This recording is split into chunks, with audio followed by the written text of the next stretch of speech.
Thank you for joining. இடையில ஏற்பட்டதான தடங்களுக்கு வருகிறேன். கனெக்ஷனில் சில ப்ராப்ளம். ஸோ ஒரு பாடலை பாடி நாம் கர்த்தருடைய வார்த்தைக்கு எதிராக நாம் போகலாம்.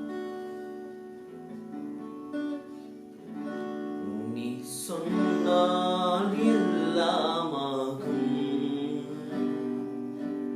உன் சொல்லாளின் ஜீவன் வாழும்,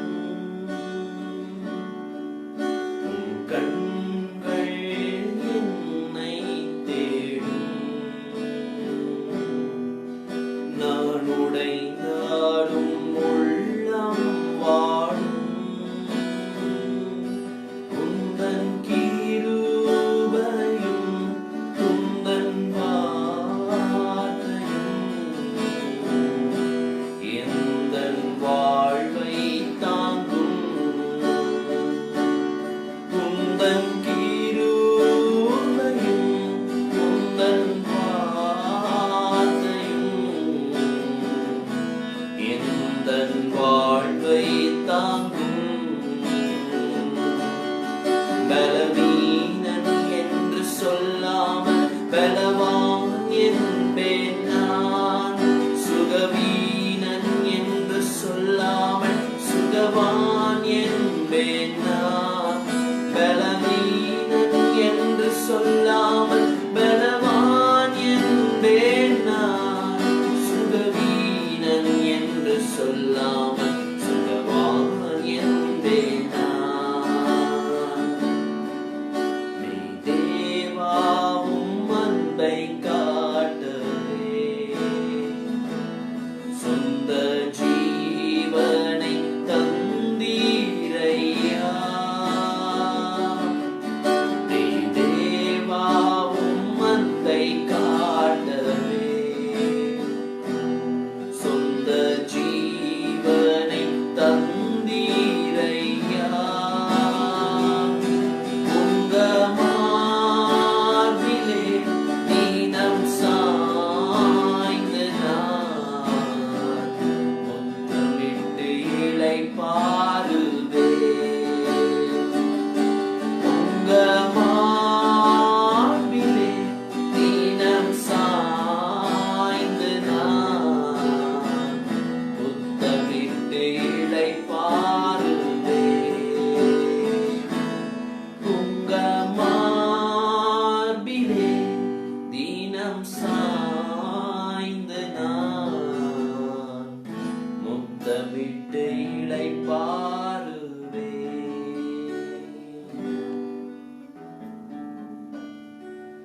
பிதாவே, இந்த காலை வேளைக்காக உமக்கு நன்றி தெரிவிக்கிறோம்.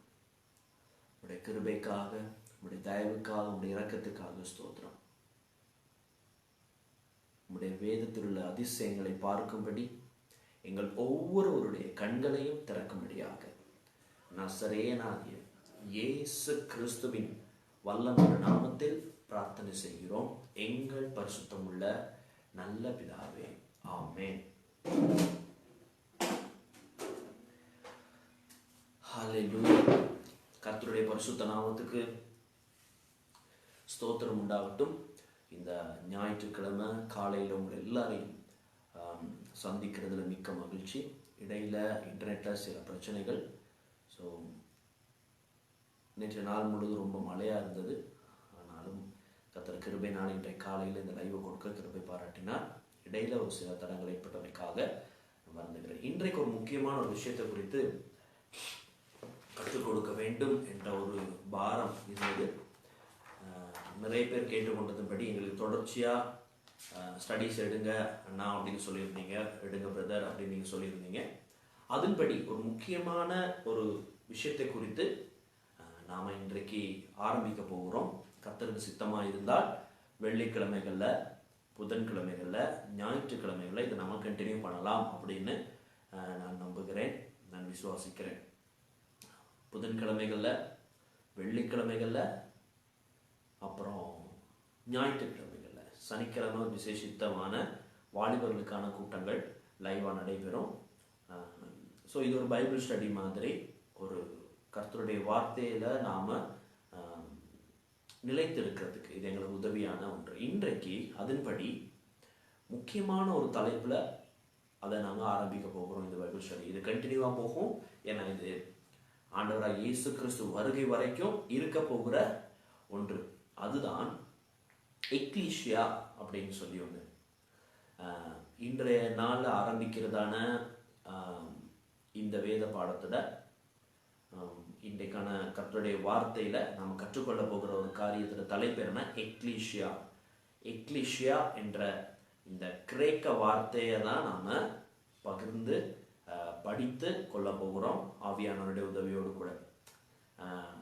எக்லீஷியா, எக்லீஷியானா ஐயோ இது என்னடா இதுவரைக்கும் நாங்கள் கேள்விப்படவே இல்லையே, ஒரு புதுவிதமான ஒரு உபதேசமாக இருக்குது போல அப்படின்னு நீங்கள் நினைக்காதீங்க. எக்லீஷியானா உங்கள் எல்லாருக்கும் தெரிஞ்ச சர்ச், திருச்சபை, சபை தான் எக்லீஷியா. எக்லீஷியான்றது திருச்சபைக்கு, சர்ச்சுக்கு கிரேக்க பேர் எக்லீஷியா, அல்லது லத்தீன் பேர் கிட்டத்தட்ட எக்லீஷியா, அதோட சிமிலரான ஒரு வேர்ட் தான். அப்போ திருச்சபையை குறித்து நாம கத்துக்க போறோம். திருச்சபை என்றால் என்ன, திருச்சபைனா எப்படி இருந்துச்சு, ஆதியில் எப்படி இருந்துச்சு, ஆண்டவர் எதிர்பார்க்கிற திருச்சபை யாரு, இப்ப திருச்சபை எங்க இருக்குது, இது எல்லாத்தையும் குறித்து வருகிற நாட்கள்ல நம்ம டீட்டெயிலா நாம பார்க்க போகிறோம். அப்ப முதலாவது நாம் அறிந்து கொள்ளணும் இந்த திருச்சபை என்றால் என்ன அப்படின்னு.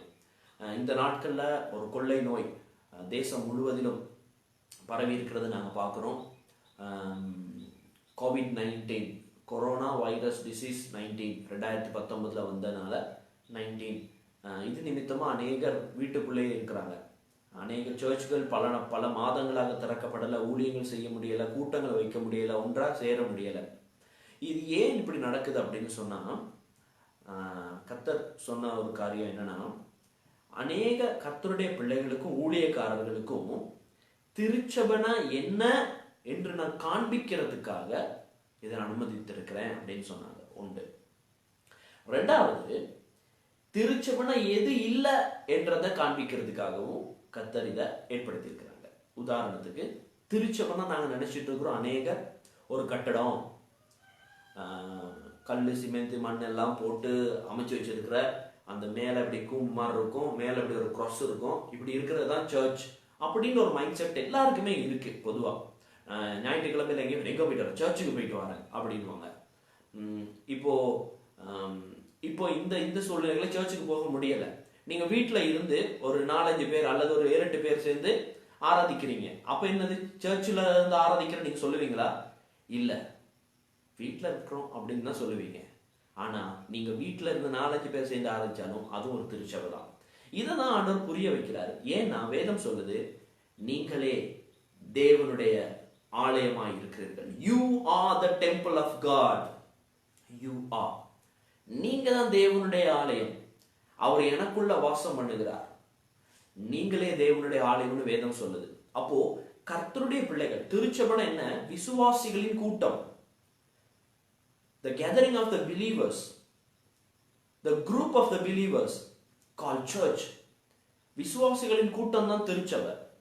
அப்போ விசுவாசிகள் எங்கெங்கெல்லாம் கூடுறாங்களோ, ஒரு 4, 1, 2, 3 பேர் அவருடைய நாமத்தின் பேர்ல எங்க கூடுறாங்களோ அது எல்லாமே ஒரு திருச்சபை. ஆமா, திருச்சபம் சேர்றதுக்கு ஒரு பில்டிங்கோ ஒரு கட்டடம் வேணும். ஆனா கட்டடம் அல்ல திருச்சபை. அந்த கட்டடத்துக்குள்ள விசுவாசிகள் இருந்தா தான் அது சர்ச். எந்த ஒரு இடத்துலயுமே விசுவாசிகள் கூடுனா அதுக்கு பேர் சர்ச். ஆமென். சோ இது என்ன என்றதை புரிய வைக்கிறது தான் கர்த்தர் இந்த லாக்டவுன் சிச்சுவேஷன்ல, இந்த கொள்ளை நோயின் நிமித்தமா கூட முடியாம இருக்குது. இதெல்லாம் புரிந்து கொள்ளணும், இதெல்லாம் நம்ம அறிந்து எங்களை நாம சரிப்படுத்திக் கொள்ளணும் என்றதுக்காக. இன்னொன்னு, சர்ச்னா எது இல்லை. நிறைய பேர் அரசியல்வாதிகள் திருச்சபையில கர்த்தருடைய வார்த்தை சொல்லுகிற, கர்த்தருடைய ஊழியக்காரர்கள் கீழே இருந்து கேட்கிற மாதிரியும், அரசியல்வாதிகள் மேல கர்த்தருடைய பரிசுத்த பலிபீடத்துல ஷூஸ் எல்லாம் போட்டுட்டு அவங்க சொல்ற அரசியல் வார்த்தைகள் எல்லாமே, நயவஞ்சகமான வார்த்தைகள் எல்லாமே, போலியான அவங்களுடைய மதம், அவங்களுடைய பிரசாரங்களை, சுய பிரஸ்தாப பிரசாரங்களை செய்யறது, கர்த்தருடைய பலிபீடங்களை யூஸ் பண்ணக்கூடாது. But is not church. எது திருச்சபை அல்ல என்றதை கர்த்தர் இந்த நாட்களில் ஊழியக்காரங்களுக்கு விளங்கப்படுத்தி கொண்டு இருக்கிறார். ஸோ ஊழியக்காரங்களும் விசுவாசிகளும் நாம திருச்சபை என்னன்றதை புரிந்து கொள்றதுக்காக தான் இந்த சூழ்நிலை. Okay, let's come to the point. மெயினான காரியம் இன்னைக்கு நாங்கள் எக்லீஷியா திருச்சபை குறித்து நாம கற்றுக்கொள்ள போகிறோம். இந்த சபை என்ற வார்த்தை, திருச்சபை, சர்ச் என்ற வார்த்தை கிரேக்க மொழியில எக்லீஷியா, அதுதான் இதுக்கு நாங்கள் வைத்திருக்கிறோம். இன்றையிலிருந்து இதுக்கு இந்த நாங்கள் தொடர்ற இந்த வேத பாடத்துக்கு, இந்த பைபிள் ஸ்டடிக்கு, இந்த கர்த்தருடைய வார்த்தை பகிர்ந்து கொள்றதுக்கு எக்லீஷியா அப்படின்னு நாம வைத்திருக்கிறோம். எக்லீஷியானா என்ன, திருச்சபைனா என்ன அப்படின்ற இந்த கிரேக்க பதத்தை நாம பிரித்து பார்ப்போமா இருந்தா எக் கலியோ அப்படின்ற 2 பிரிவுகள் உண்டு. இந்த வார்த்தையில 2 பெரிய அர்த்தங்கள் இருக்கு. திருச்சபைனா என்ன அப்படின்றது ஒன்று எக், எக்லீஷியால ஈகே, எக் என்றது எக் இல்ல, முட்டை இல்ல, எக். அது என்ன அர்த்தம்னா, அந்த கிரேக்க பதத்தோட அர்த்தம் என்னன்னா வெளியே வந்தவர்கள்னு அர்த்தம். the people who came out, வெளியே வந்தவர்கள்னு அர்த்தம். வெளியே வந்தவர்கள், ரைட்? ஞாபகம் வச்சுக்கொள்ளுங்க. திருச்சபைனா அதுல ஒரு அர்த்தம் என்னன்னா வெளியே வந்தவர்கள், நம்பர் 1. ரெண்டாவது கலியோ அப்படின்ற ஒரு அர்த்தம் உண்டு. எக்லீஷியால இந்த கிளீஷியா அப்படின்றதுல கலியோ என்ற வார்த்தையில அர்த்தம் அப்படின்னா கூட்டி சேர்க்கப்பட்டவர்கள், டு கால், கூட்டி சேர்க்கப்பட்டவர்கள் அப்படின்னு அர்த்தம். சொல்லுங்க, கூட்டி சேர்க்கப்பட்டவர்கள். ஒரு இடத்துல ஒரு மனமா சேர்க்கப்பட்டவர்கள், ஒரு இடத்துல கூட்டி சேர்க்கப்பட்டவர்கள். அப்ப திருச்சபைனா என்ன, உண்மையான அர்த்தம் என்னன்னா வெளியே வந்து கூட்டி சேர்க்கப்பட்டவர்கள்.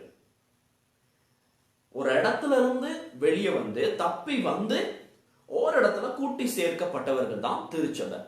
The church ஒரு இடத்துல இருந்து தப்பி வெளியே வந்து ஒரு இடத்துல கூட்டி சேர்க்கப்பட்டவர்கள் என்றுதான் எக்லீஷியா என்றதோட அர்த்தம். அப்ப திருச்சபைனா வெளியே வந்தவர்கள், ஒரு இடத்துல கூட்டி சேர்க்கப்பட்டவர்கள். நிறைய பேரை பொறுத்த வரைக்கும் சர்ச்னு சொன்னாலே புதிய ஏற்பாட்டுக்கு பிறகுதான் சர்ச் உருவாகி இருக்கு அப்படின்னு நாம நினைக்கிறோம். உண்மைதான், நானும் அதை நம்புறேன். சர்ச்ன்றது புதிய ஏற்பாட்டு காலத்து பிறகுதான் நன்றாக மலர்ந்தது. ஆனால் மறைமுகமாக பழைய ஏற்பாடு தொடங்கியே சர்ச் என்ற வார்த்தை யூஸ் பண்ணப்பட்டிருக்கு, திருச்சபை என்ற வார்த்தை யூஸ் பண்ணப்பட்டிருக்கு. அவங்க தப்பி பிழைத்து ஒரு இடத்துல கூட்டி சேர்க்கப்பட்டார்கள் என்றதுக்கு நிறைய அடையாளங்கள் வேதாகமத்துல உண்டு. ஒரு திருச்சபைகளா, சர்ச்சா, விசுவாசிகளின் கூட்டமா இருந்திருக்கிறாங்க என்றதுக்கு நிறைய ஆதாரங்கள் உண்டு. இப்போ ஒரு சில ஆதாரங்கள் நான் உங்களுக்கு சொல்றேன். நம்பர் 1, இஸ்ரவேலர் ஒரு திருச்சபையா இருந்தாங்க. இஸ்ரவேலர்கள் எங்க இருந்தாங்க? 430 வருஷம் அடிமைத்தனத்துல இருந்தாங்க. வேத வல்லுநர்கள் சொல்றாங்க அடிமைத்தனத்துல இருந்த ஜனத்தின் தொகை 25 லட்சம், கிட்டத்தட்ட 25 லட்சத்துக்கு மேல. அப்போ ஒரு இடத்துல அவங்க தப்பி பிழைத்து கூட்டி சேர்க்கப்பட்டாங்க. எங்க இருந்து தப்பி பிழைத்தாங்க? எகிப்துல இருந்து, அடிமைத்தனத்துல இருந்து அவங்க வெளியே வந்து கானான் அந்த வனாந்தரத்துல கூட்டி சேர்க்கப்பட்டாங்க. அங்க ஆசாரிப்பு கூடத்துல தேவனுடைய மகிமை இருந்தது. சோ அவங்க எகிப்திலிருந்து தப்பி பிழைத்து ஒரு இடத்துல கூட்டி சேர்க்கப்பட்டார்கள். அப்போஸ்தலர் 7:38 வாசிங்கன்னா அதோட அர்த்தம் உங்களுக்கு புரிய ஆரம்பிக்கும். சோ முக்கியமான மெயின் பாயிண்ட் வரல, அதனாலதான் நான் மேலோட்டமா சொல்றேன். ரெண்டாவது, முற்பிதாக்களுக்கு ஆரம்ப கர்த்தாவாக இருந்த ஆபிரகாம், அவரும் மெசொப்பொத்தேமியா தேசத்துல இருந்தார், கல்தேயருடைய பட்டணத்துல இருந்தார். அவருடைய அப்பா தேராகு. அவங்க என்ன பண்ணாங்கன்னா, கர்த்தருடைய வார்த்தை வந்ததுக்கு பிறகு இந்த ஊரையும் இந்த தேசத்தையும் உன் ஜாதியையும் விட்டு நான் உனக்கு காண்பிக்கிற இடத்துக்கு போ அப்படின்னு சொல்லி அனுப்புறாங்க. அப்ப மெசொப்பொத்தேமியா விட்டு எங்க போ சொன்னார்னா கானானுக்கு போ அப்படின்னு சொன்னாங்க. சோ மெசொப்பொத்தேமியா, அந்த கல்தேயருடைய விக்கிரக வணக்கங்கள் நிறைந்த அந்த இடத்தை விட்டு தப்பி வெளியே வந்து ஒரு இடத்துல, கானான் என்ற இடத்துல சேர்க்கப்பட்டவர்கள். அவங்க ஒரு திருச்சபையா இருந்தாங்க. ஆபிரகாம் காலத்திலே கர்த்தர் இதை வலியுறுத்தி வந்திருக்கிறார். மூன்றாவது, ரைட், நீங்க இது வாசிக்கலாம். எபிரேயர் 11:8 வாசிக்கலாம். ஆதியாகமம் 11:31, ஆதியாகமம் 12:1. ஆபிரகாம்ல எப்படி அவங்க மெசொப்பொத்தேமியா விட்டு அவங்க வெளியில வந்தாங்க என்பதை குறித்தான வார்த்தைகள், ஆதாரம் அங்கே உண்டு. மூன்றாவது, ஆசிய திருச்சபை. வெளிப்படத்துல சொல்லப்பட்டிருக்கிற ஆசிய திருச்சபை 7 திருச்சபைகள் இருக்குது. பெர்கமு, தியத்ரா, சர்தை, பிலதெல்பியா, லவோதிக்கேயா, எபேசு அப்படின்னு சொல்லி 7 திருச்சபை இருக்கு. இந்த ஆசிய திருச்சபைகள் பாவத்துல இருந்து, அவங்களுக்கு கொடுத்த வார்த்தைகளை பார்த்தீங்களா இருந்தா, பாவத்துல இருந்து தப்பி வெளியே வந்து ஆவியானவரால் ஒரு இடத்துல கூட்டி சேர்க்கப்பட்ட கூட்டமா காணப்படுது. ஸோ வேதாகம் முழுக்க தப்பி வெளியே வந்து ஒரு இடத்துல கூட்டி சேர்க்கப்பட்டவர்கள் என்றது எம்பசைஸ் பண்ணப்படுது.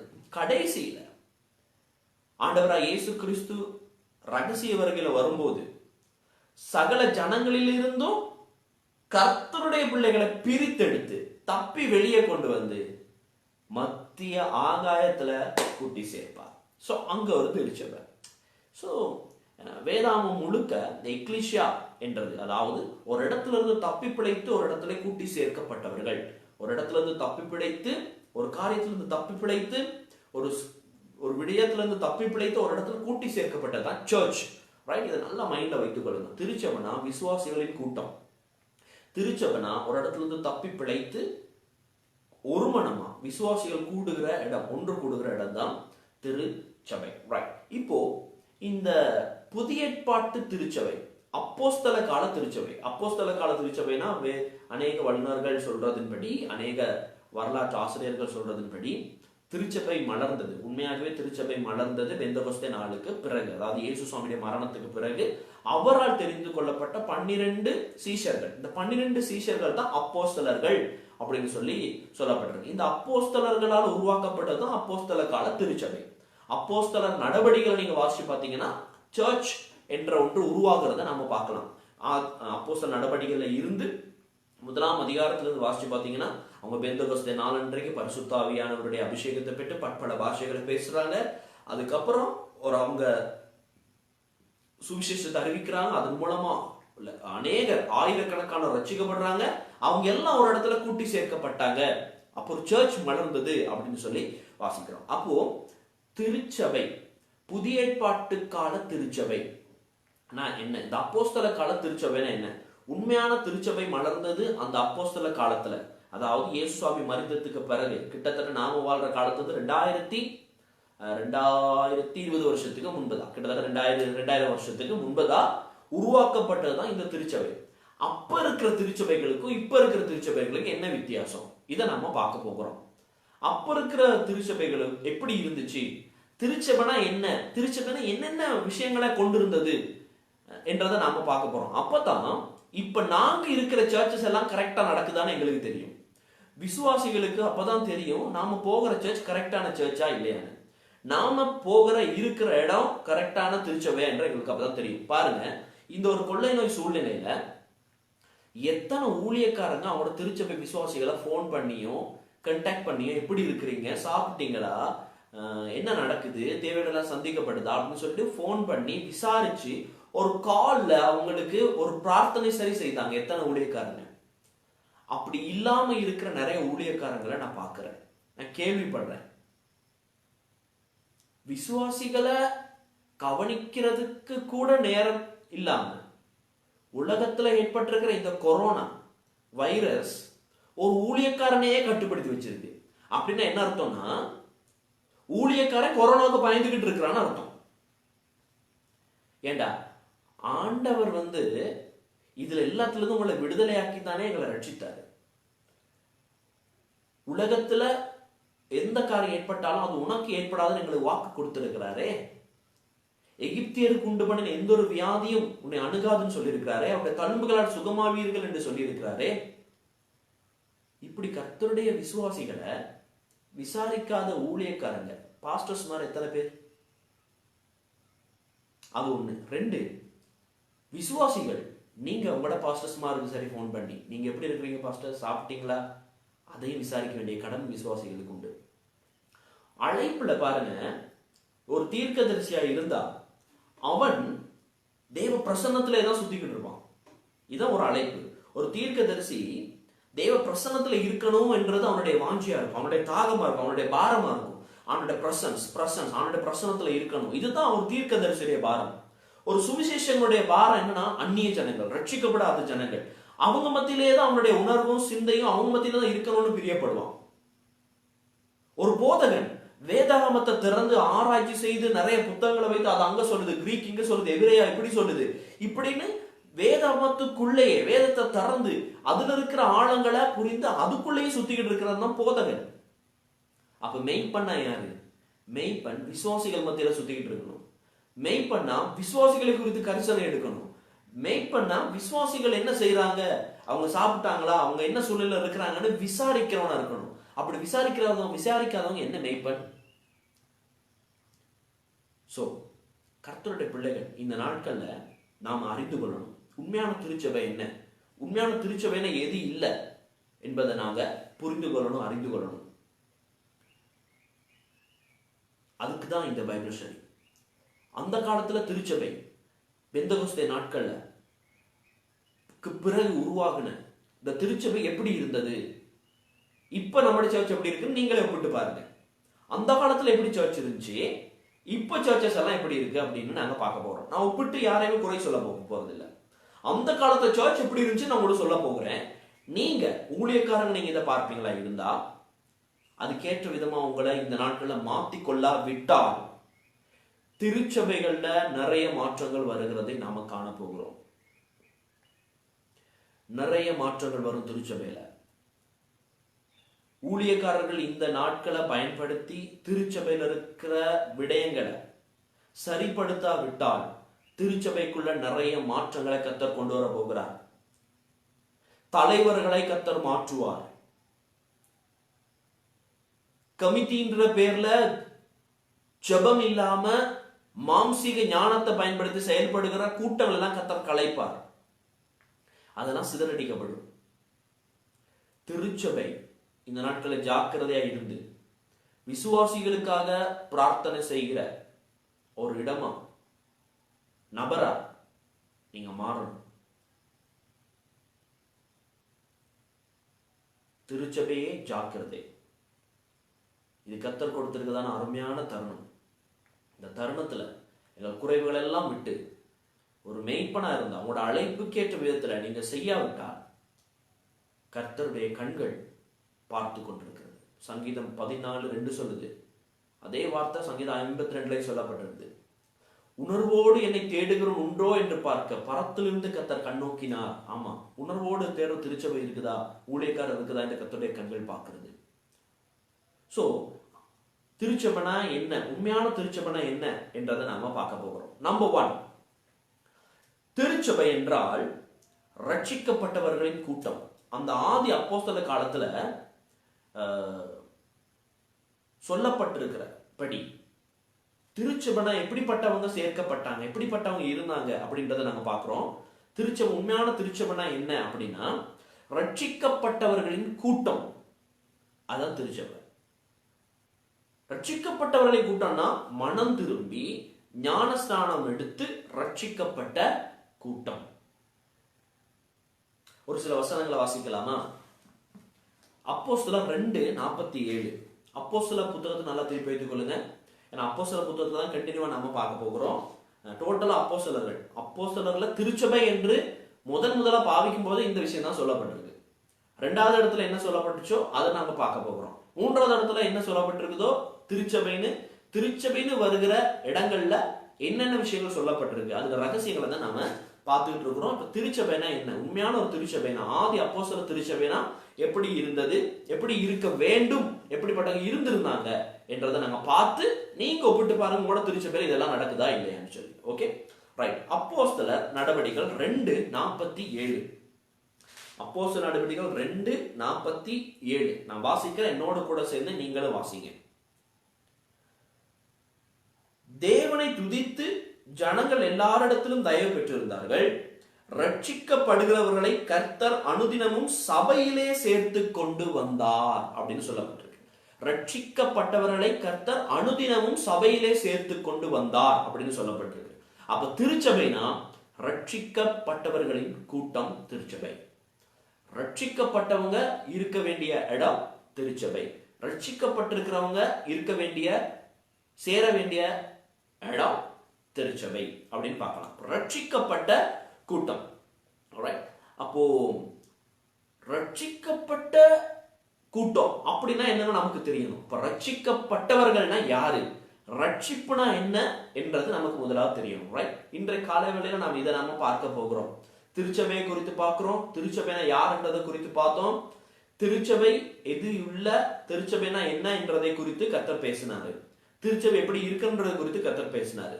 ஆதி அப்போஸ்தல காலத்துல திருச்சபை எப்படி இருந்திருக்கு என்றது குறித்து இப்ப நாம பார்த்துட்டு இருக்கிறோம். அதுல முதலாவது ரட்சிக்கப்பட்டவர்களின் கூட்டம் அங்க இருந்திருக்கு. அப்போஸ்தலர் 2:47 படி ரட்சிக்கப்பட்டவர்களை கர்த்தர் அனுதினமும் சபையிலே சேர்த்து கொண்டு வந்தார் அப்படின்னு சொல்லப்பட்டிருக்கு. அப்போ ரட்சிக்கப்பட்டவர்களின் கூட்டம் தான் திருச்சபை. அப்ப ரட்சிக்கப்பட்டவர்கள் யார், ரட்சிப்பு என்றால் என்ன என்றதை நாம முக்கியமான 7 பாயிண்ட்ஸ் இன்னைக்கு நாங்க பார்க்க போகிறோம். முக்கியமான 7 பாயிண்ட். ரட்சிப்பு என்றால் என்ன, ரட்சிப்பு என்றால் என்ன அப்படின்னா, நம்பர் 1, பாவ மன்னிப்பு தான் ரட்சிப்பு. பாவ மன்னிப்பு ரட்சிப்பு. வாசிக்கலாம் அந்த வசனத்தை. லூக்கா 1:77. லூக்கா 1:77. லூக்கா 1:77 வசனம். Look chapter 1 verse 77. லூக்கா 1:77 வாசிக்கிறேன், கேளுங்க.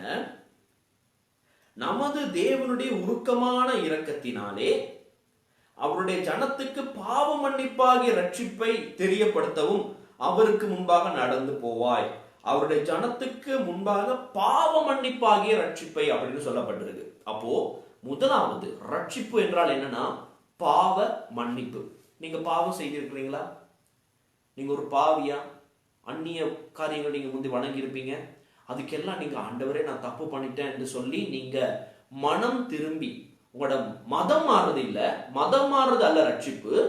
நிறைய பேர் இந்த நிறைய நேரங்கள்ல திருமணத்துக்காக வேண்டி நான் கேத்தலிக்ல இருந்து ஞானஸ்நானம் பெற்று இதுக்கு வர இவங்களை திருமணம் பண்றதுக்காக, அதுல இருந்து இந்த மதத்துல இருந்து இப்படி வர அப்படி. நோ, ரட்சிப்பு கர்த்தருடையது. ரட்சிப்பை கர்த்தர் தான் கொடுக்க முடியும். ரட்சிப்பு உள்ளான ஒரு மாற்றம். அவனா மனம் திரும்ப விட்டால், அவனுக்குள்ள ஒரு டேர்னிங் பாயிண்ட் வராவிட்டால் நீங்க எந்த ஒரு மனுஷனையும் மாற்ற முடியாது. ஆமா, நாங்க விதைகளை விதைக்கலாம், ஆனா ரட்சிப்பு கர்த்தருடையது. ரட்சிப்பை கொடுக்கக்கூடியவர் கர்த்தர். இருதயத்தை மாற்றி அவனுடைய மனம் மாறுவது செய்யறது கர்த்தருடைய பணி. ரட்சிப்பு கர்த்தருடையது. ஆகவே சொல்லுற சுவிசேஷம் நம்முடைய வேலை, ரைட்? நீங்க ஞானஸ்நானம் எடுத்து ஓகே நான் அவங்களுக்காக திருமணத்துக்காக நான் மாறுறேன், நோ, அது ரட்சிப்பு கிடையாது. திருச்சபை பண்ற ஒரு பெரிய ஒரு தவறு இதுதான்.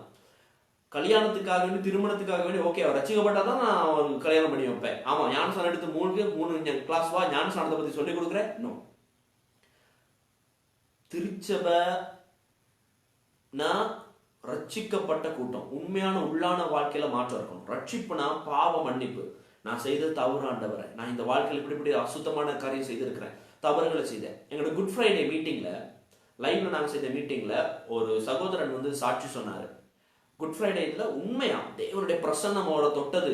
ஆண்டவருடைய அந்த ரத்தத்தை குறித்து பாடும்போது, ஆண்டவராக இயேசு கிறிஸ்துவை குறித்து தியானிக்கும் போது, அவர் எனக்காக மரித்தார் என்ற பாரம் அவருக்குள்ள அவருடைய குடும்பம் இத்தனைக்கு ரட்சிக்கப்பட்டிருக்கு. ஆனா அந்த குட் ஃப்ரைடே லைவ் சர்வீஸ்ல அவர் மனம் திறந்து அழுது தன்னுடைய சொந்த மனைவி கிட்ட போயிட்டு செய்த தவறுகள் எல்லாத்தையும் ஒப்புக்கொண்டு என்னை மன்னிச்சிருன்னு சொல்லி இருதயத்தை திறந்து ஒப்புரவாகி ஆண்டவர்கிட்ட மன்னிப்பு கேட்டார்.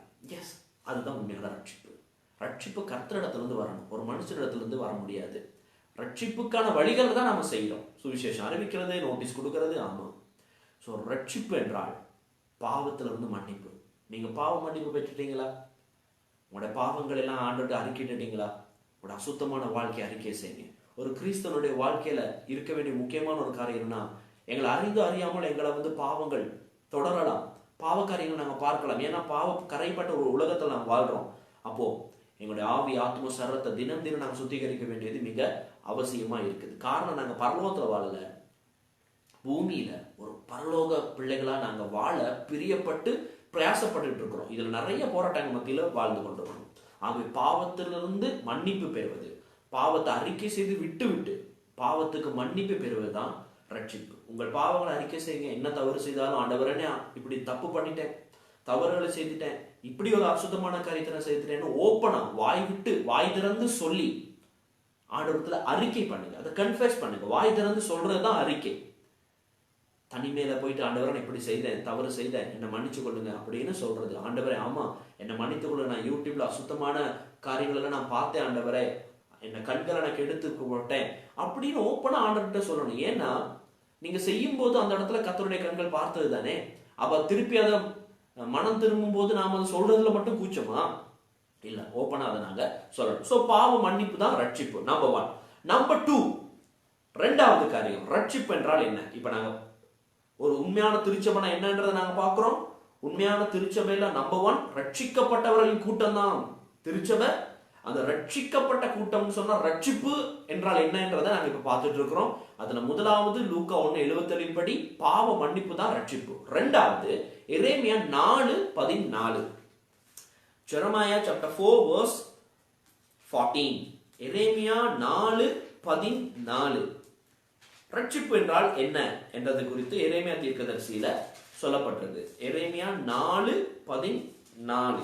அந்த வார்த்தை என்ன சொல்லுதுன்னா, எருசலேமே, நீ ரட்சிக்கப்படும்படிக்கு உன் இருதயத்தை பொல்லாப்பற கழுவு, எந்த மட்டும் அக்கிரம நினைவுகள் உன் உள்ளத்திலே தங்கும், உன் இருதயத்தை பொல்லாப்பற கழுவு. பொல்லாப்பு அற கழுவப்படுவது ரட்சிப்பு. உங்களுடைய இருதயத்துல பொல்லாத நினைவுகள், பொல்லாத சிந்தனைகள், பொல்லாத விதமான பார்க்கிற தன்மைகள், இதையெல்லாம் விட்டு நீங்க இயேசு சுவாமியோட ரத்தத்தினால கழுவப்படுவதுதான் ரட்சிப்பு. உங்களோட பொல்லாத வழிகள், ஆரம்பத்துல நீங்க ஒரு கேங்ஸ்டரா இருந்திருக்கலாம், போதை பொருளை பாவிக்கிற ஒரு நபரா இருந்திருக்கலாம், கத்தி, வாள், வாயில தூஷணங்கள், இப்படியெல்லாம் இருந்திருக்கலாம். அப்போ உங்களோட பொல்லாப்பற கழுவி, பொல்லாப்பற கழுவப்பட்டு அது கழுவப்பட்ட பிறகு மறுபடியும் அந்த பழைய காரியங்கள் எல்லாம் உங்களோட சுபாவத்துல இருக்க முடியாது தானே.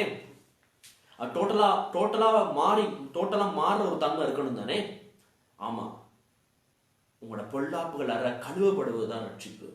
உங்களுடைய அசுத்தமான வார்த்தைகள், அசுத்தமான பார்வைகள், அசுத்தமான செயல்கள், அநீதியா நடந்து கொள்ற தன்மைகள், மற்றவங்களை எரிச்சல் படுத்துறது, கோபப்படுத்துறது, மற்றவங்களை பிரியப்படுத்தாம நடந்துக்கிறது, மற்றவங்களை கொலை செய்கிறது, மற்றவங்களுடைய கேரக்டர் அசிசினேஷன், மற்றவங்களுடைய சுபாவத்தை, மற்றவங்களோட காரியங்களை குறை சொல்வது, ஊழியக்காரர்களை குறை சொல்வது, இப்படியெல்லாம் இருக்கிற காரியங்களை விட்டு பொல்லாப்பு அற கழுவப்படுவது ரட்சிப்பு. ஸோ நம்பர் 1 பாவ மன்னிப்பு தான் ரட்சிப்பு. ரெண்டாவது பொல்லாப்பு அற, பொல்லாப்பு நீங்க முற்றிலுமா இயேசுவின் இரத்தத்தினாலே கழுவப்படுவது ரட்சிப்பு. நம்பர் 3, மூன்றாவது மாற்கு 16:16. மாற்கு 16:16 அது என்ன சொல்லுது அப்படின்னு நாம பார்க்கலாம். மாற்கு 16:16. விசுவாசம் உள்ளவனாகி ஞான ஸ்நானம் பெற்றவன் ரட்சிக்கப்படுவான், விசுவாசியாதவனோ ஆக்கினைக்குள்ளாக தீர்க்கப்படுவான்.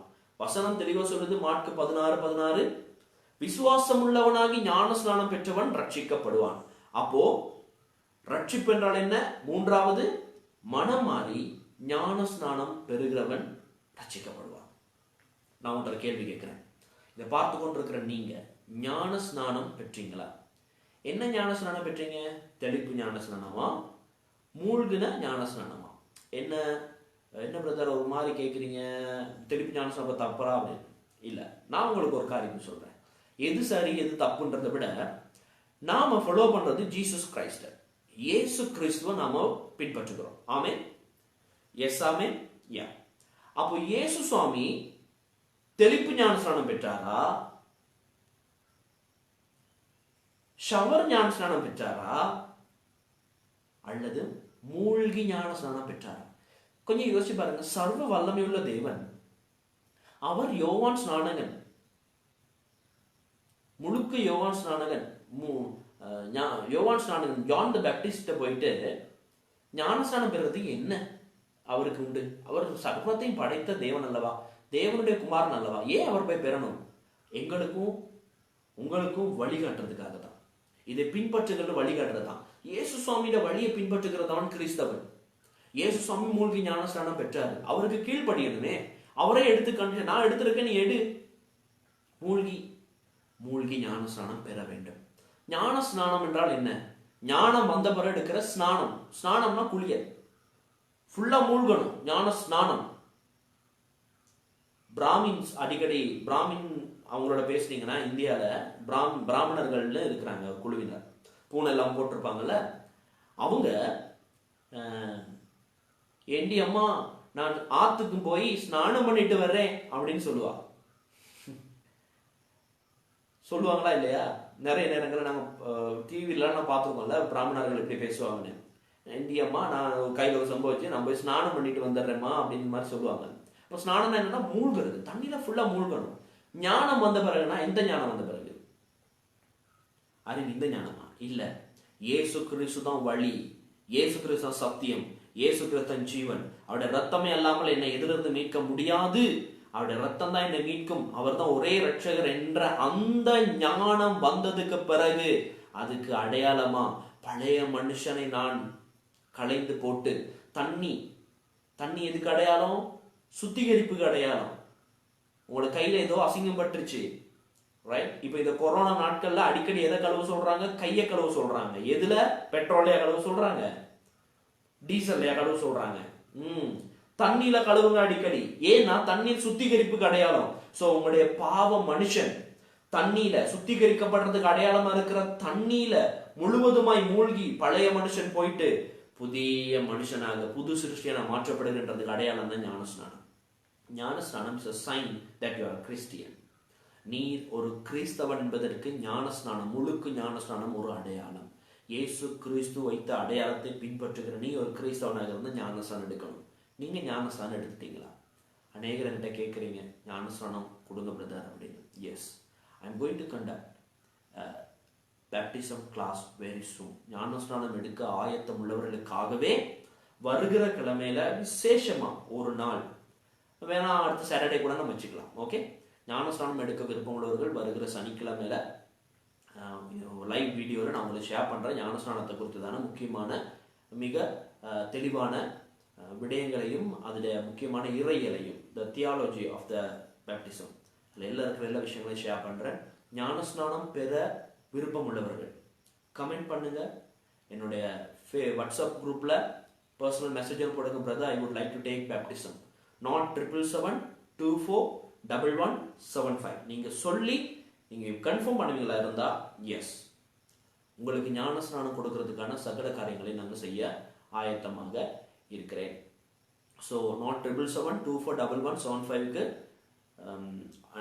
பிரதர் ஓ அங்கிள் ஓ பாஸ்டர் ஏதோ brother Roy I would like to take baptism, எனக்கு ஞானஸ்நானம் பெற நான் விருப்பப்படுகிறேன், ப்ளீஸ் கைடிங் டு மீ. அப்படி ஏதாவது எனக்கு மெசேஜ் போடுங்க, then I will guide you. Right? So ஞானஸ்நானம் பெற்றவர்கள் ரட்சிக்கப்பட்ட கூட்டம். ஸோ முதலாவது பாவ மன்னிப்பு பெற்றவர்கள் ரட்சிப்பு, பாவ மன்னிப்பு என்பது ரட்சிப்பு. பொல்லாப்பற கழுவப்படுவது ரட்சிப்பு. மூன்றாவது மனம் மாறி ஞானஸ்நானம் பெறுகிறவர்கள் ரட்சிப்பு, அதை பெறுவார்கள், ரட்சிக்கப்பட்டவர்களாக இருக்கிறாங்க. ரட்சிப்பு என்றால் பாவ மன்னிப்பு, பொல்லாப்பற கழுவப்படுவது, மனம் மாறி ஞானஸ்நானம் பெறுவது ரட்சிப்பு. நம்பர் 4, நாலாவது காரியம் மத்தேயு 1:21. மத்தேயு 1:21. மத்தேயு 1:21. Matthew chapter 1 verse 21. அவள் ஒரு குமாரனை பெறுவாள், அவருக்கு இயேசு என்று பெயரிடுவாயாக, ஏனெனில் அவர் தமது ஜனங்களின் பாவங்களை நீக்கி அவர்களை ரட்சிப்பார் அப்படின்னு சொல்லப்பட்டிருக்கு. அப்ப நாலாவது பாவங்களை விட்டு நீங்குவது. பழைய வாழ்க்கையில நிறைய அந்நிய தெய்வங்களை வணங்கியிருப்போம், விக்கிர ஆராதனை செய்திருப்போம், அசுத்தமான மந்திர பில்லி சூனிய காரியங்களை செய்திருப்போம். இந்த பாவங்கள் எல்லாம் விட்டு, முழுவதுமா விட்டு, இனி அதை தொட மாட்டேன், செய்ய மாட்டேன், அந்த வழியில நான் போக மாட்டேன் என்ற டோட்டலா. முந்தி நான் குடிச்சிருப்பேன், சாராயம் குடிச்சிருப்பேன், சிகரெட் குடிச்சிருப்பேன், ஆனா ரட்சிப்பு என்று ஒன்று வருமா இருந்தா இனி நான் செய்யவே மாட்டேன், அந்த பாவத்திலிருந்து முற்றிலுமா நீங்குவது ரட்சிப்பு. உங்களை அடிக்கடி பாவத்தை விளப்பண்ண காரியத்திலிருந்து விடுபடுவது ரட்சிப்பு. ஸோ நம்பர் 1 லூக்கா 1:77 படி பாவ மன்னிப்பு ரட்சிப்பு. 2 எரேமியா 4:14 படி பொல்லாப்பு வர கழுவப்படுவது ரட்சிப்பு. 3வது மார்க் 16:16 படி மனம் மாறி ஞானஸ்நானம் பெறுவது ரட்சிப்பு. 4வது மத்தேயு 1:21 படி பாவங்களை விட்டு நீங்குவது ரட்சிப்பு. 5வது ரோமர் 10:13. ரோமர் 10:13. ரோமர் 10:13. Romans chapter 10 verse 13. ரோமர் 10:13. ஆதலால் கர்த்தருடைய நாமத்தை தொழுது கொள்ளுகிற எவனும் ரட்சிக்கப்படுவான். கர்த்தருடைய நாமத்தை தொழுது கொள்ளுகிற எவனும் ரட்சிக்கப்படுவான் அப்படின்னு சொல்லப்பட்டிருக்கு. ஸோ நம்பர் 5 கர்த்தருடைய நாமத்தை தொழுது கொள்வதுதான் ரட்சிப்பு. கர்த்தரே தேவன், அவர் தான் ஒரே ரட்சகர், அவர் தான் ஒரே மீட்பர், அவர் தான் பரிசுத்தம் உள்ள தேவன், அவர் தான் எனக்கு வழிகாட்டி, அவர் தான் வழி, இஸ் த வே, அவர் தான் சத்தியம், இஸ் அ ட்ரூத், அவர் தான் ஜீவன், இஸ் அ லைஃப். எத்தனையோ பேர் இயேசு சுவாமி அவங்களுக்கு காட்சி அளித்து நான் தான் வழி, நான் தான் சத்தியம், நான் தான் ஜீவன், என்னை பின்பற்று அப்படின்னு சொல்லி நிறைய பேர் ரட்சிக்கப்பட்டிருக்கிறாங்க காட்சி அளித்து. ஸோ அந்த வழி சத்தியம் ஜீவனுமானவரை பின்பற்றி அவரை தொடர்ந்து போறது ரட்சிப்பு. அவரையே தொழுது கொள்வது, அவருக்காகவே எங்கள் கரங்களை உயர்த்துவது, அவரை நோக்கி இந்த கரங்களால் கும்பிடுவது, அவரை தொழுது கொள்வது. அவரை தொழுது கொள்றவர்கள் தான் ரட்சிப்பு பெற்றவர்கள். ஸோ அவரை நாம தொழுது கொள்ள வேண்டும். நம்பர் 6, ஆறாவது, ரோமர் 10:8-10. ரோமர் 10ஆம் அதிகாரம் 8ஆம் வசனத்திலிருந்து 10ஆம் வசனம் வரைக்கும். ரோமர் 10:8-10 வாசிக்கட்டுமா? இந்த வார்த்தை உனக்கு சமீபமாய் உன் வாயிலும் உன் இருதயத்திலும் இருக்கிறது என்றும் சொல்லுகிறது. இந்த வார்த்தை நாங்கள் பிரசங்கிக்கிற விசுவாசத்தின் வார்த்தையே. என்னவென்றால், கர்த்தராகிய இயேசுவை நீ உன் வாயினாலே அறிக்கையிட்டு தேவன் அவரை மரித்தோரிலிருந்து எழுப்பினார் என்று உன் இருதயத்திலே விசுவாசித்தால் ரட்சிக்கப்படுவாய். சோ நம்பர் 6, விசுவாசித்து அறிக்கை செய்கிறது தான் ரட்சிப்பு. இயேசு கிறிஸ்து தான் வழி சத்தியம் ஜீவன், அதை நான் நம்புகிறேன் என்று நம்பி, இயேசுவே நீர் எனக்குள்ளே வாரும், நீர் என்னை நடத்தும், நான் உங்களுடைய பிள்ளை, நீங்க தான் ஒரே ஒரு ரட்சகர், வானத்தை பூமி படைத்தவர், உங்களை அல்லாமல் வேறொரு தேவன் இல்லை என்பதை நான் நம்புகிறேன் என்று அறிக்கை செய்கிறேன். நீங்க தான் என்ற தேவன், இன்றையிலிருந்து நான் உங்களுடைய பிள்ளை, இயேசு நாமத்தில் ஆமென். இப்படி உங்களோட வாழ்க்கை நீங்க ஒப்பு கொடுத்து அறிக்கை செய்வீங்களா இருந்தா நம்பர் 1. நம்பர் 2, ஜனங்கள் மத்தியில போய் இயேசு கிறிஸ்து தான் வழி, என்ன வாழ்க்கையை மாத்தினாரு, யாம் பெற்ற இன்பம் பெருகை வையகம், நான் நன்மையை பெற்றிருக்கிறேன் இயேசுவாமி மூலமா, நீங்களும் அந்த தேவனை பெற்ற அவங்களுக்கு நித்திய ஜீவன் கிடைக்கும் என்றத மற்றவங்க மத்தியிலேயே போய் அறிக்கை பண்றது. இப்படி பண்றவங்க ரட்சிக்கப்பட்டவங்க. இதுதான் ரட்சிப்பு. நீங்க விசுவாசிக்கிறீங்க, அது மாத்திரம் இல்லாம அதை நீங்க அறிக்கை செய்றீங்க. நீங்க அறிக்கை செய்றீங்க, ரெண்டாவது மற்றவங்களுக்கும் முன்பதாக அறிக்கை செய்றீங்க. சோ ரோமர் 10:8 விசுவாசித்து அதை அறிக்கை செய்தவன் ரட்சிப்பு பெற்றவன் அர்த்தம். ரட்சிப்பு என்றால் விசுவாசித்து அறிக்கை செய்வது ரட்சிப்பு. கடைசியா 7வது, மத்தேயு 24:13. மத்தேயு 24:13 இது ரொம்ப முக்கியமானது. மத்தேயு 24:13. மத்தேயு 24:13. ஓகே, மத்தேயு 24:13 என்ன சொல்லுன்னா, முடிவு பரியந்தம் நிலை நிற்பவனே ரட்சிக்கப்படுவான். முடிவு பரியந்தம் நிலை நிற்பவனே ரட்சிக்கப்படுவான். வேதம் தெளிவாக சொல்லுது, முடிவு பரியந்தம் நிலை நிற்பவனே ரட்சிக்கப்படுவான். 7வது, கடைசி. ரட்சிப்பு என்றால் என்ன? முடிவு பரியந்தம், கடைசி வரைக்கும் என்ன வந்தாலும், ஏது வந்தாலும், பிரச்சனை வந்தாலும், கஷ்டம் வந்தாலும், துன்பம் வந்தாலும், உபத்திரம் வந்தாலும், தேவைகள் பெருகினாலும், அந்நியர்கள் எதிர்த்தாலும், குடும்பம் எதிர்த்தாலும், தாய் தகப்பனை எதிர்த்தாலும், இரத்த சாட்சியா ரத்தம் சிந்தினாலும், ஜாதியில இருந்து ஒதுக்கி வச்சாலும், குடும்பத்துல இருந்து ஒதுக்கி வச்சாலும், ஊர்ல இருந்து ஒதுக்கி வச்சாலும், என்ன செய்தாலும் இயேசுவாமியவே நான் கடைசி வரை பின்பற்றுவேன் என்று நிலைத்திருந்தால் அதுதான் ரட்சிப்பு.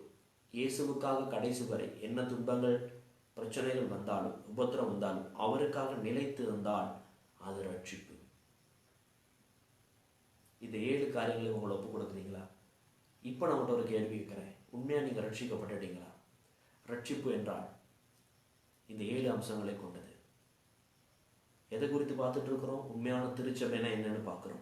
திருச்சபைனா எக்லீஷியா, எக்லீஷியா என்ற தலைப்பில் தான் இதை நம்ம பார்த்துட்டு இருக்கிறோம். எக்லீஷியானா திருச்சபை, கிரேக்க மொழியில எக்லீஷியா அப்படின்னு சொல்லப்பட்டிருக்கு. தமிழ்ல திருச்சபை, சர்ச் என்ற தலைப்பில் தான் இப்ப நாம் பார்த்துட்டு இருக்கிறோம். அதுல சர்ச்னா என்ன? தப்பி வெளியே வந்த கூட்டம் தான் சர்ச். விசுவாசிகள் கூடுகிற இடம், விசுவாசிகளின் கூட்டம் தான் சர்ச், பில்டிங் கிடையாது. நாங்க பார்த்துருக்கிறோம்.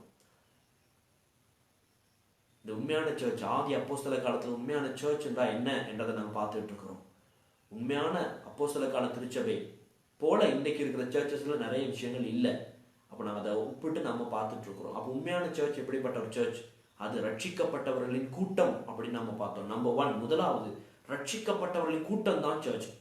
இந்த ரட்சிக்கப்பட்டவர்கள் கூட்டம் நம்பர் 1ல 7 விஷயங்களை பார்த்தோம். ரட்சிக்கப்பட்டவர்களின் கூட்டம்னா ரட்சிப்புனா என்னன்னு தெரியணும் தானே? அதுல அந்த 7 விடயங்களை பார்த்தோம். ரட்சிப்புனா என்ன அப்படின்னு நம்ம பார்த்தோம். அதுல ஒண்ணு பாவ மன்னிப்பு தான் ரட்சிப்பு. ரெண்டாவது பொல்லாப்பு நீங்க கழுவப்படுவது ரட்சிப்பு. மூன்றாவது மனம் மாறி ஞானஸ்நானம் பெறுவது ரட்சிப்பு. நாலாவது பாவங்களை விட்டு நீங்குவது ரட்சிப்பு. ஐந்தாவது கர்த்தருடைய நாமத்தை தொழுது கொள்வது, இயேசு என்ற நாமத்தை தொழுது கொள்வது, பிதாவுடைய நாமத்தை பரிசுத்தாவின் நாமத்தை தொழுது கொள்வது ரட்சிப்பு. ஆறாவது அவரை விசுவாசித்து அவரை அறிக்கை செய்வது, மற்றவங்க மத்தியில் அவர் தான் வழி சத்தியம் ஜீவன் என்று அறிக்கை செய்வது ரட்சிப்பு. ஏழாவது கடைசி வரை இயேசு சுவாமியிடம் நிலைத்திருப்பது, என்ன துன்பம் வந்தால் நிலைத்திருப்பது ரட்சிப்பு. கண்களை மூடி எத்தனை பேர் இந்த 7 விஷயங்களின்படி நீங்க ரட்சிக்கப்பட்டிருக்கிறீங்க என்பதை ஆராய்ந்து பார்க்குறீங்களா? என்னோட சேர்ந்து கண்களை மூடுறீங்களா? உங்களுக்கான பிரார்த்தனை செய்து திருவிருந்துல நம்ம பங்கு கொள்ள போகிறோம். அதெல்லாம் கண்களை மூடுறீங்களா? இதை பார்த்து கொண்டிருக்கிறவங்க, நீங்க இயேசு சுவாமிய உங்களோட சொந்த ரட்சகரா உங்களோட வாழ்க்கையில ஏதோ ஒரு சமாதானமா இருக்கு. இதை கேட்கும்போது இயேசு சுவாமியோட பேரை கேட்கும் போதே சமாதானமா இருக்கேன். எப்பயோ பல நாட்களுக்கு முன்பதான் நான் இயேசு சுவாமியோட ஒரு பாடலை கேட்கும் போது எனக்கு ரொம்ப ஆறுதலா இருந்துச்சு. நான் நெருக்கப்பட்ட சமயத்துல, போராடி கொண்டிருக்க நேரத்துல, தூரத்துல எனக்கு கேட்டதான பாடல்கள், இயேசு சுவாமியை குறித்தான பாடல் என் இருதயத்தை உருக்கிட்டு கண்ணீர் வர வச்சது, அழ வச்சது, என்ன பாரெல்லாம் போச்சு அப்படின்னு சொல்ற அனுபவங்கள் உங்களுக்கு இருக்குல்ல. அப்ப இயேசு சுவாமிக்கும் உங்களுக்கும் ஏதோ ஒரு தொடர்பு இருக்கு. ஆமா, நீங்க அவருடைய பிள்ளை. நீங்க ஆண்டவராக இயேசு கிறிஸ்து உங்களோட வாழ்க்கையில அனுமதிக்க, பழையவர்களெல்லாம் விட்டு பாவ மன்னிப்பு பெற்று பழைய வாழ்க்கையை விட்டு அசுத்தத்தை விட்டு இயேசு சுவாமிதான் உங்களோட உண்மையுள்ள தெய்வம் என்று அறிக்கையிட விரும்புறீங்களா? என்னோடு சேர்ந்து இந்த ஜெபத்தை அறிக்கை செய்றீங்களா? அன்புள்ள இயேசப்பா, உங்களோட பாதத்துல இந்த காலையில நான் வந்திருக்கிறேன்.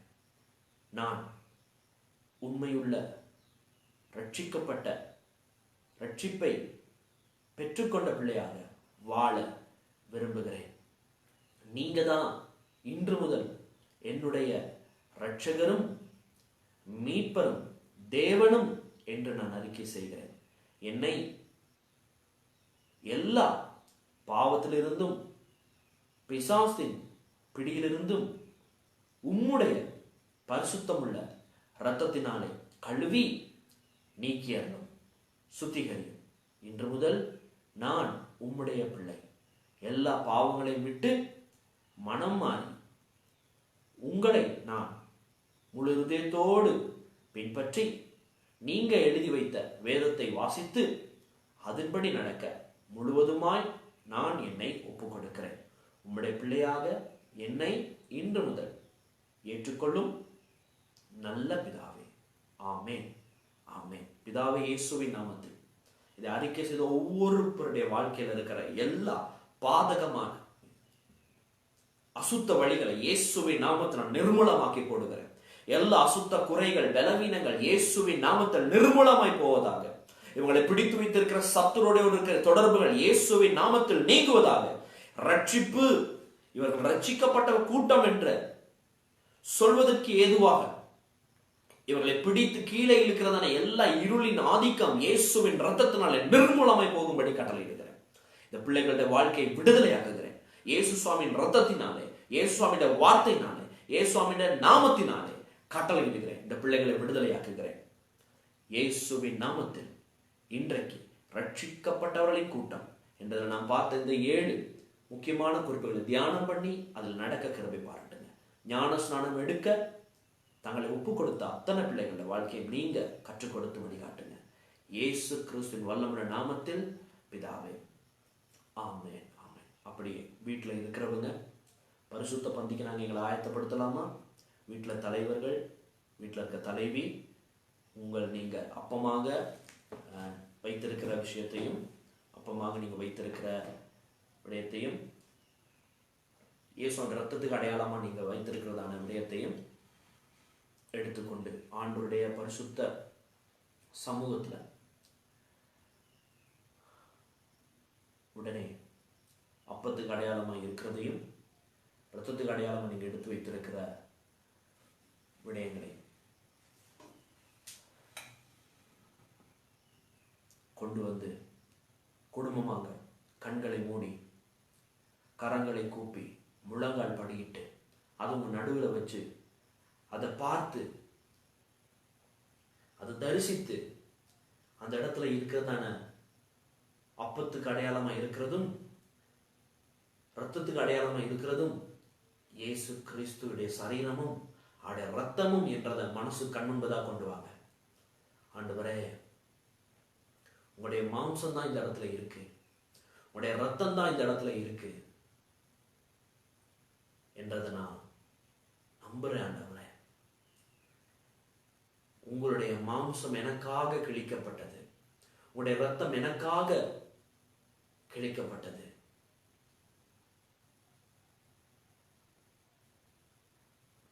இந்த அப்பத்துக்காக நன்றி, இந்த ரத்தத்துக்காக நன்றி. இப்ப வீட்டில் இருக்க தலைவர்கள் அந்த அப்பத்தை எடுத்து இயேசு கிறிஸ்து தாம் காட்டிக் கொடுக்கப்பட்ட அந்த ராத்திரியிலே அவர் அப்பத்தை எடுத்து அதை பிட்டு சீஷர்களுக்கு கொடுத்து அவர் சொன்னார், இதை வாங்கி புசியுங்கள், இது உங்களுக்காக பிற்கப்படுகிற என்னுடைய சரீரமாய் இருக்கிறது என்று சொன்னார். என் கரத்தில் இருக்கிறதான அப்பம் அது இயேசு கிறிஸ்துடைய சரீரம்.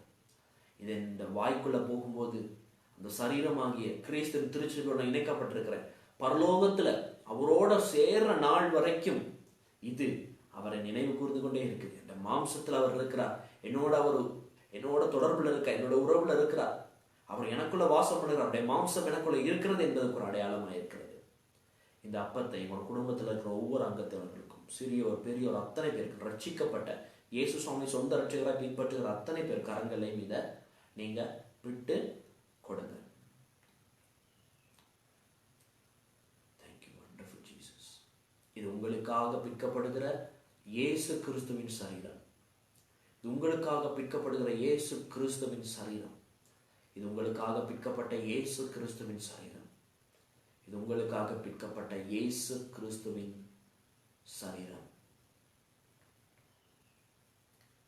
கரங்களில் அப்பத்தை எடுத்தவர்கள் அப்பத்தை உயர்த்தி சொல்லுங்க, அப்பா இது உம்முடைய சரீரம் என்றதை நான் நினைவு கூறுகிறேன். எனக்காக கிழிக்கப்பட்ட உம்முடைய சரீரத்துக்காக ஸ்தோத்திரம். சிலுவையிலே ஈட்டினாலும் வாரினாலும் அடிபட்டு சதை தொங்க உம்முடைய உயிர் கொடுத்த உம்முடைய அந்த சரீரத்தின் ஒரு துண்டு என் கையில் இருக்கு என்று நான் நம்புகிறேன்ப்பா. அதை நம்பி இந்த அப்பத்துல உம்முடைய சரீரத்துல நான் பங்கு கொள்ளுகிறேன். பிதா குமாரன் பரிசுத்தாவின் நாமத்தினாலே இந்த சரீரத்துல கர்த்தருடைய பிள்ளைகளாக ஒரே அவருடைய மாம்சத்தை நாம பூசிக்க கடவுள். ஒரு மனமா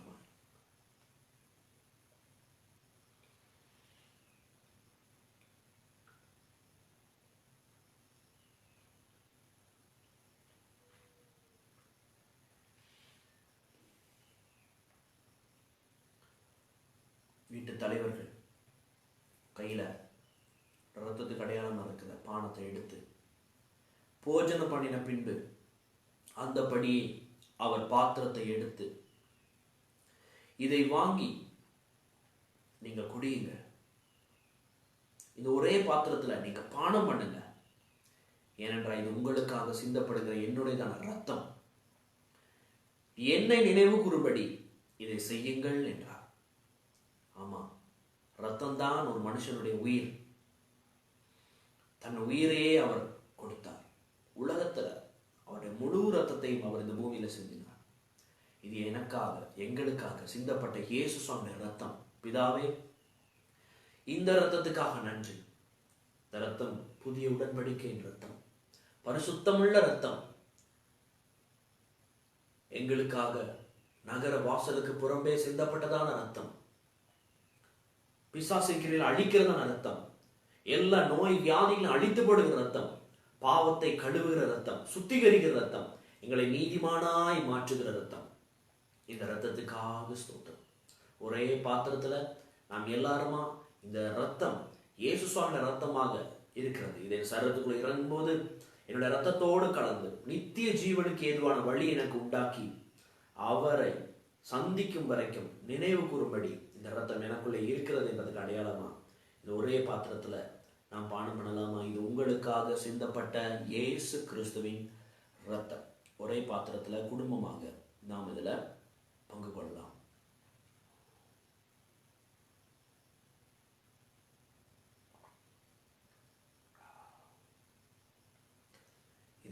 நமக்காக சிந்தப்பட்ட இயேசு கிறிஸ்துவின் ரத்தம். Thank you, wonderful Jesus. Thank you, Jesus.